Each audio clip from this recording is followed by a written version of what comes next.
नमस्कार दोस्तों, लाल किताब ग्रामर सीरीज में आपका स्वागत है। और हम चर्चा कर रहे थे लाल किताब 1941 पेज 33 पे जो ग्रामर पोर्शन का जो बात बताई गई है वो चर्चा कर रहे थे। लास्ट वीडियो जो था अपना वो एक दीवार पे साथी ग्रह पे वीडियो था और उस पर काफ़ी क्वेरीज आई हैं, तो मैं इस वीडियो में उन क्वेरीज को भी सॉल्व करूंगा। प्लस जो है उसके आगे पेज 33 में जो आगे के जो रूल्स दिए हैं वो भी मैं आपको इसमें बताऊंगा।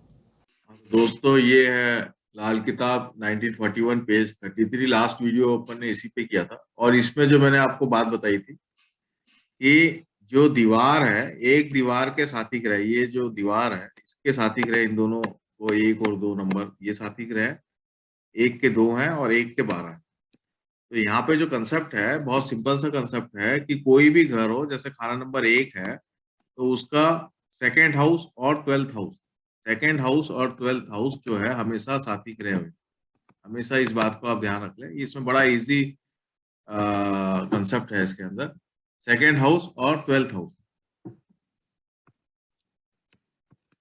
तो एक तो ये बात मैं आपको इसमें क्लियर कर ही दिया हूँ कि सेकेंड हाउस और 12th हाउस। दूसरा, इसी इसी सेकेंड हाउस और 12th हाउस को पाराशर के अंदर जो है ना, कर्तरी योग से बताया गया है, उभयचारी योग से बताया गया है, गुरुधर योग से बताया गया है। ऐसे बहुत सारे योगों के नाम दिए हैं अलग अलग पाराशर ऋषि ने। यही 212 रिलेशनशिप, अपने घर से 12वां और अपने घर से दूसरा, और इसी कंसेप्ट को नाड़ी में भी बहुत यूज किया गया। तो ये दोनों कंसेप्ट को वहां यूज किया गया है, वही कंसेप्ट को यहाँ पे लाल किताब में बताया है। ये मैं बताना चाह रहा हूँ। दूसरा जो एक क्वेश्चन ये आया था कि केंद्र के ग्रह आपस में साथी होते हैं, नहीं। इस पर्टिकुलर एक दीवार के कंसेप्ट में केंद्र के ग्रह साथी नहीं होंगे, यानी 1 और 4 ये साथी नहीं होगा। 1 और 10 साथी नहीं होगा, 4 और 7 साथी नहीं होगा, और 7 और 10 साथी नहीं होगा।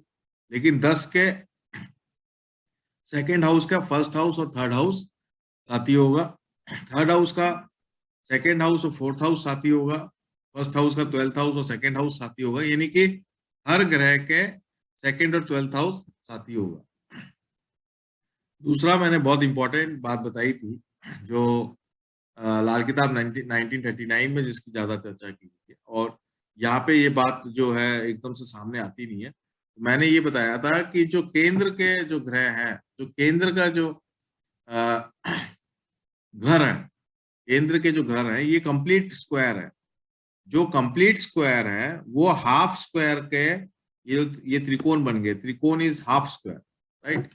तो ये साथी ग्रह ज्यादा इंपॉर्टेंट होंगे, यानी कि 1 के, 4 के, 7 के और 10 के, ये इनके जो साथी ग्रह हैं इनको देखना ज्यादा इंपॉर्टेंट होगा। इसी बात को, इसी कंसेप्ट को नाड़ी में यूज किया गया, इसी कंसेप्ट को पाराशर ने भी यूज किया, दोनों ने किया।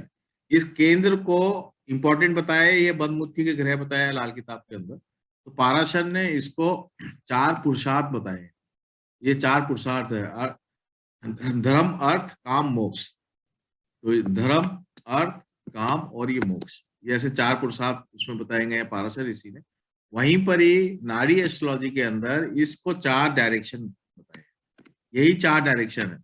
ये है ईस्ट, वेस्ट, और ये नॉर्थ, और ये south. East, west, north, south, इसी के 212 रिलेशनशिप। ईस्ट में जो ग्रह है उसके 212 रिलेशनशिप, साउथ में जो ग्रह है उसके 212 रिलेशनशिप, वेस्ट में जो ग्रह है उसके 212 रिलेशनशिप, और नॉर्थ में जो ग्रह है उससे 212 रिलेशनशिप। यही कंसेप्ट है, यही कंसेप्ट तीनों जगह बराबर रूप से मुझे दिखाई दे रहा है। तो इसलिए मैंने बताया कि यहाँ पे ये बात जो है 212 रिलेशनशिप में केंद्र सबसे ज्यादा महत्वपूर्ण होता है। तो ठीक है, मैं आप इसको यही, मुझे उम्मीद है कि आप लोगों की सारी क्वेरीज इसमें क्लियर होगी होंगी कि 212 रिलेशनशिप हमें कैसे देखना है। अब नेक्स्ट जो है इसमें जो लाइनें लिखी हुई है, ये जो 4 लाइनें हैं पेज 33 की, ये इस पे मैं आपको एक्सप्लेन करता हूँ। तो दोस्तों, जो लाइन लिखी है मैं आपको पढ़ के सुना रहा हूँ। घर 10वें में लड़ता दुश्मन, ग्रह 9 टेवा अंधा हो, ग्रह 9 टेवा ना हो। यानी कि खाना नंबर 10 के अंदर, खाना नंबर 10 के अंदर अगर दो दुश्मन ग्रह हुए हैं तो ग्रह नो टेवा अंधा हो, यानी 9 के 9 जो ग्रह है वो मतलब खराब हो जाएंगे या पूरा टेवा अंधा हो जाएगा, यानी अंधा टेवा की यहाँ पे डेफिनेशन दी गई है ब्लाइंड चार्ट। ये बिल्कुल यूनिक कंसेप्ट है लाल किताब का। इसमें ये बताया है कि खाना नंबर 10 के अंदर, जैसे खाना नंबर 10 ये है अपना, तो ये कर्म क्षेत्र है। खाना नंबर 10 जो है अपना कर्म क्षेत्र, तो इस कर्म क्षेत्र में दो एनिमी प्लैनेट एक साथ बैठे हैं तो वो ब्लाइंड चार्ट कहलाएगा। ये यहाँ पे डेफिनेशन है। दो एनिमी प्लैनेट जो मेरे आप पुराने आप उसमें देख सकते हैं ग्रामर वीडियोस में, जहाँ में मैंने प्लैनेटरी एनिमिटी के बारे में बताया है, फ्रेंडशिप एंड एनिमिटी के बारे में। जैसे सूर्य शनि है, सूर्य शुक्र है, ग्रहण योग है, जैसे पूर्ण ग्रहण योग होता है, सूर्य राहु चंद्रमा केतु, फिर राहु शुक्र मंगल केतु, बुध बृहस्पति, बुध मंगल, बुध चंद्रमा, ऐसे बहुत सारे कॉम्बिनेशंस हैं जो दुश्मन के होते हैं, दुश्मनी होती है आपस में। और वो जो दुश्मनी वाले प्लैनेट अगर यहाँ 10th हाउस में बैठ जाते हैं तो वो वो अंधी कुंडली हो जाएगी। अंधी कुंडली होने से क्या रिजल्ट होगा कि ऐसा व्यक्ति जो है प्रोग्रेस नहीं कर पाएगा, उसका प्रोग्रेस में हमेशा दिक्कत होगी, क्योंकि उस अंधे का मतलब ऐसा नहीं कि वो फिजिकली अंधा हो जाए, इसका मतलब ये है कि वो विजन लेस हो जाएगा, एमलेस हो जाएगा, उसको ये नहीं पता कि उसको करना क्या है। हमेशा इधर कभी एक काम करेगा कभी दूसरा काम करेगा, लाइफ में बहुत ज्यादा कंफ्यूजन और ड्युअलिटी हो जाएगी, कभी इधर कभी उधर, भटकाव आ जाएगा जीवन में, तो उसको हम अंधा कुंडली बोलते हैं। अब मैं इसके आगे चल रहा हूं। सूरज 4 शनि 7 न्योराता आधा अंधा होता है, यानी कि अगर सूरज यहाँ पे है 4th हाउस में और शनि यहाँ पे है 7th हाउस में, तो आधा अंधा कुंडली के बोला जाता है। Half blind horoscope, half blind horoscope. Half blind horoscope का मतलब होता है कि ऐसे व्यक्ति को रात को दिखाई नहीं देता, रात को दिखाई नहीं देता, दिन में तो दिखाई देता है, रात को दिखाई नहीं देता। तो ये हाफ ब्लाइंड हॉरोस्कोप है। यहाँ पे इन्होंने एक स्पेशल कंडीशन दी है, ये एकदम एक्सक्लूसिव कंडीशन है। आप देखिए, ये सिर्फ सिंगल और सिंगल एक्सक्लूसिव कंडीशन है। सूर्य 4 और शनि 7, अगर आप मेरे पुराने वीडियोस देखें, शनि 7 के अंदर केवल शनि 7 हो तो पंडित जी ने यहाँ तक लिखा है कलम विधाता। कलम विधाता का मतलब होता है ऐसा व्यक्ति रिजक के अंदर, रिजक शब्द जो है वो आपके करियर के संबंधित शब्द है। रिजक का मतलब रोजगार। तो जो आपका करियर है, अगर शनि खाना नंबर 7 में है तो कलम विधाता ऐसा व्यक्ति जो काम करता है उसमें सफल होता है, एक्सट्रीम सफल होता है। एक्सट्रीम सफलता मिलती है जिसका शनि खाली 7 नंबर में हो। कलम विधाता यानी कि भगवान ने उसके हाथ में उसकी किस्मत लिखने की कलम उसके हाथ में ही दे दी है कि भैया तू जैसा काम करेगा, अच्छा काम करेगा तो उससे पैसे कमाएगा, खराब काम करेगा तो उससे भी पैसे कमाएगा, पैसे हमेशा कमाएगा। शनि खाना नंबर 7। सूर्य के लिए इंडिविजुअल क्या लिखा लाल किताब के अंदर कि जिसका सूर्य खाना नंबर 4 में हो इंडिविजुअल, तो ऐसा व्यक्ति जो है अपने परिवार से बिल्कुल अलग हटके एक नया काम करता है, बिल्कुल अलग हटके, जो उसके परिवार में किसी ने काम नहीं किया होता उस तरह का, और वो काम एक्सट्रीमली सक्सेसफुल होता है। बहुत मतलब दूध की नदियां बहें, यहां तक लिखा हुआ है सूर्य खाना नंबर 4 में। अब आप देखिए कि दोनों इंडिविजुअली कितना अच्छा लिखा हुआ है, लेकिन यहाँ पे इन्होंने एक कंडीशन दी है कि सूर्य अगर 4 हो और शनि 7 हो, दोनों एक साथ हो इस पोजीशन में, 1-4 पोजीशन में, 4 और 7 में, आपस में 1-4 है, 4 और 7 के अंदर है, तो ऐसा व्यक्ति जो है हाफ ब्लाइंड हॉरोस्कोप कहलाएगा। यानी कि ऐसा व्यक्ति को ये भी कंफ्यूजन में रहेगा। हाफ ब्लाइंड हॉरोस्कोप में मेन चीज जो बताई है कि ऐसा व्यक्ति बुजदिल होता है, टिमिड होता है, और वो कोई भी डेयरिंग डिसीजन लाइफ में ले नहीं पाता है, ये इसके लिए बताया। दूसरी इसमें बताया है कि वो अपने औलाद से, संतान से भी दुखी होता है। ये हाफ ब्लाइंड का रिजल्ट बताया है, ऐसा व्यक्ति के साथ ऐसा होता है हाफ ब्लाइंड हॉरोस्कोप में। और इसके लिए एक और बात बताई है कि ऐसे व्यक्ति को जो, देखिए हाफ ब्लाइंड हॉरोस्कोप के अंदर सिर्फ 4 प्लैनेट नॉर्मली खराब होते हैं, वो है शनि, राहु, केतु और सूर्य। और जब फुल ब्लाइंड हॉरोस्कोप होता है तो 9 के 9 ग्रह खराब हो जाते हैं, है ना। ऊपर वाले में 10th हाउस में अगर 2 एनिमी प्लैनेट हो तो फुल ब्लाइंड हॉरोस्कोप है। तो उसमें 9 के 9 ग्रह खराब हो जाते हैं। यहाँ पे सिर्फ 4 ग्रह खराब होते हैं हाफ ब्लाइंड हॉरोस्कोप।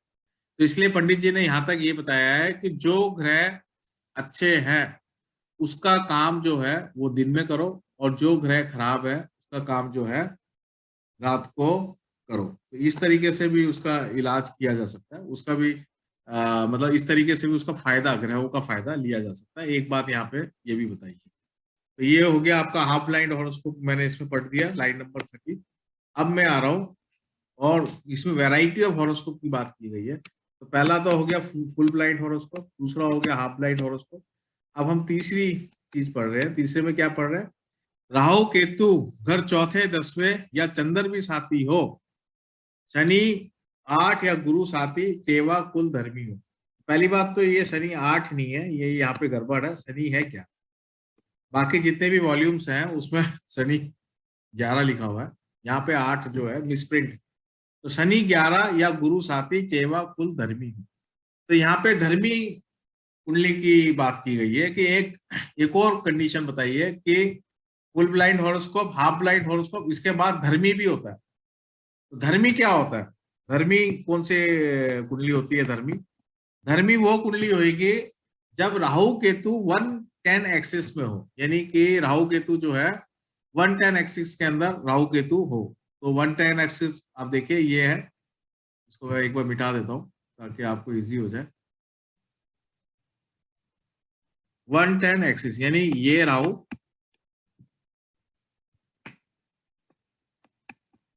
और ये केतु, ये 410 एक्सिस। इट इज 410, 4 और 10, 410 एक्सिस। 410 एक्सिस के अंदर अगर राहु केतु है तो ये धर्मी कुंडली हो जाएगी, या यहाँ केतु हो और यहाँ राहु हो, कोई भी कंडीशन हो तो ये धर्मी कुंडली कहलाएगी। दूसरी कंडीशन क्या लिखी हुई है? चंद्र भी साथी हो, यानी कि राहु प्लस चंद्रमा या केतु प्लस चंद्रमा कहीं भी हो कुंडली में, किसी भी हाउस में हो, तो भी धर्मी कुंडली कहलाएगी। इसके बाद एक और कंडीशन क्या लिखी है? शनि 11, यानी शनि अगर 11th हाउस में हो, शनि अगर 11th हाउस में हो तो भी धर्मी कुंडली कहलाएगी। इसके साथ एक और क्या कंडीशन है? गुरु साथी, यानी कि शनि प्लस गुरु कहीं भी एक साथ हो, कहीं भी किसी भी हाउस में, किसी भी 12th के 12 हाउस में कहीं भी एक साथ हो तो अभी धर्मी कुंडली कहलाएगी। तो ये धर्मी कुंडली के इतने सारे डेफिनेशन यहाँ बता दी गई है। धर्मी कुंडली, इसका मतलब ये होता है कि अगर ऐसा व्यक्ति जिसमें ये सारी कंडीशन फुलफिल होती है धर्मी कुंडली की, तो ऐसा व्यक्ति अगर अपना जीवन यापन धर्म के अनुसार करे, मोरालिटी के साथ करे और धर्म के अनुसार चले, तो उसके जीवन में कोई तकलीफ नहीं आएगी। ये बिल्कुल क्लियर कट बहुत अच्छी बात बताई गई है कि ऐसे व्यक्ति जो है धर्म के अनुसार चलते जाएंगे और जीवन में प्रोग्रेस करते चले जाएंगे। तो इसका एक मतलब ये भी होता है कि ये कंडीशंस अगर हैं तो ऐसा व्यक्ति जो है अधर्म का रास्ता भी पकड़ सकता है। धर्मी कुंडली का मतलब ये नहीं है कि वो धर्मी ही होगा, ये बात यहाँ नहीं बताइए कि ये कंडीशन फुलफिल होने से वो व्यक्ति धर्मी ही होगा, ये बात यहाँ नहीं बताई है।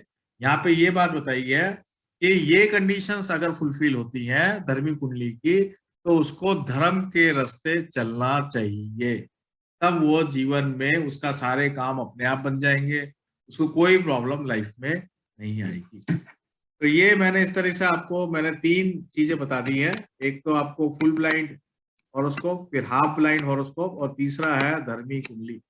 तीनों 3 टाइप्स ऑफ हॉरोस्कोप जो लाल किताब में है वो मैंने यहाँ पे आज आपको इस वीडियो में पूरा एक्सप्लेन कर दिया।